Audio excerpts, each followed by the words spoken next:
What's going on, guys? Autumn is just around the corner, and with that brings the new Joker movie.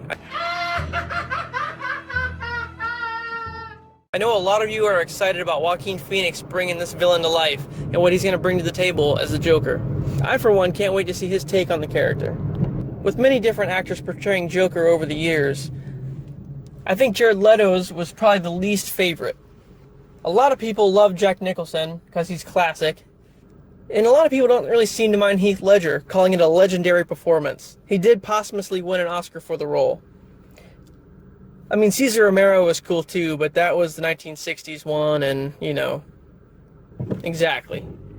So, let's talk a little bit about the different variations of Joker throughout the films. So, in the 1989 classic Batman, you have Jack Nicholson portraying Jack Napier, who eventually becomes the Joker.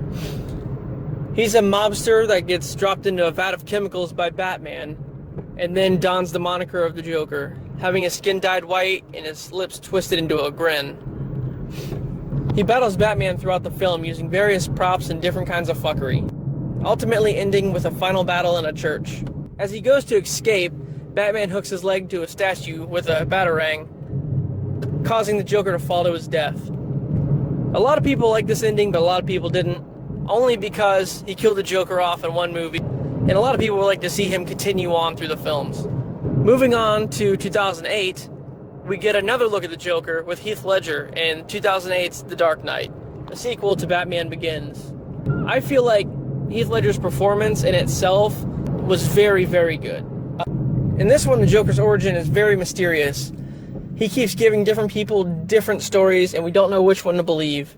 But he didn't fall into a vat of chemicals this time. He paints his face white and parades around as a clown. He does have the scars that twist his mouth into a smile, so there's that. And he's very sadistic, I think a little bit more than the Jack Nicholson character was.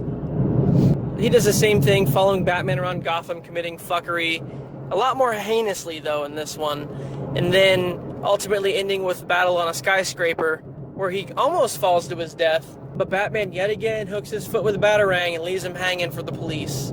So we're led to believe that he's captured and put in Arkham, even though his presence isn't there when Bane releases all the inmates. The Joker's the only one that's not freed. So then we get our newest variation of the Joker with the Suicide Squad, which was Warner Bros.' attempt at a DC cinematic universe.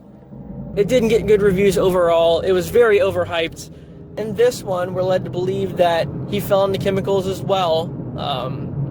So he had that classic Joker origin, but he was a lot more modernized in this one. He was tatted up, he wore a grill, he had a giant like pimp coat on.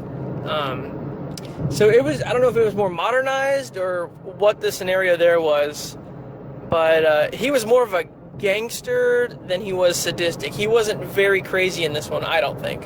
So that movie ended with Joker breaking Harley out of Arkham. I do know that Joker was recast. Jared Leto is not the Joker anymore. So if they go through with the Suicide Squad 2, I don't even know if there's going to be a Joker in that film. Now moving on to the Joaquin Phoenix version. This movie is going to be kick-ass because I think a lot of people have been wanting a standalone Joker movie for so long. And Joaquin Phoenix is a wonderful actor, so I think his interpretation's going to win over a lot of hearts. I don't think there's going to be a Batman cameo in this movie or not. It's more of a Joker standalone origin film. But that being said, hopefully they keep it pretty close to the comics. So what it looks like, from what I see in the trailers, he's a failed comedian who might get turned to a life of crime. And it looks like he gets ridiculed a lot by a bunch of different people. So he may don the Joker makeup to get revenge on all these people, or maybe he just goes nuts and then changes his persona. That remains to be seen. But he does have the classic look, aside from the stupid Pennywise-looking face paint. I don't like that very much. But the suit's pretty accurate. He has the coat and, you know, all that, so that's cool. And the hair's green, you know, so he's got that going on for him. So we'll have to wait and see. I'll be sure to post a follow-up video after I watch this movie and let you guys know what I think. So if you guys have a favorite Joker, go ahead and let me know below in the comments. If you want to see me do a video on any other Batman villain or any villain at all, just go ahead and let me know, and I'll be sure to get that out to you guys. And finally, an award world where everyone thinks they can do my job, check out this guy. When I was a little boy and told people I was going to be a comedian, everyone laughed at me. Well, no one's laughing now. You can say that again, pal.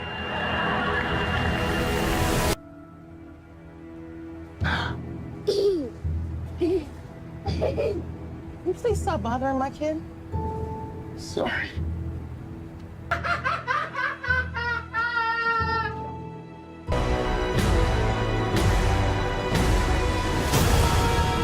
For my whole life, I didn't know if I even really existed. But I do. And people are starting to notice.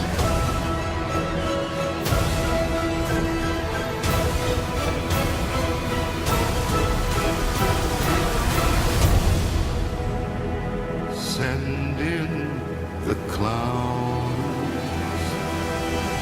All right. Until the next one, guys.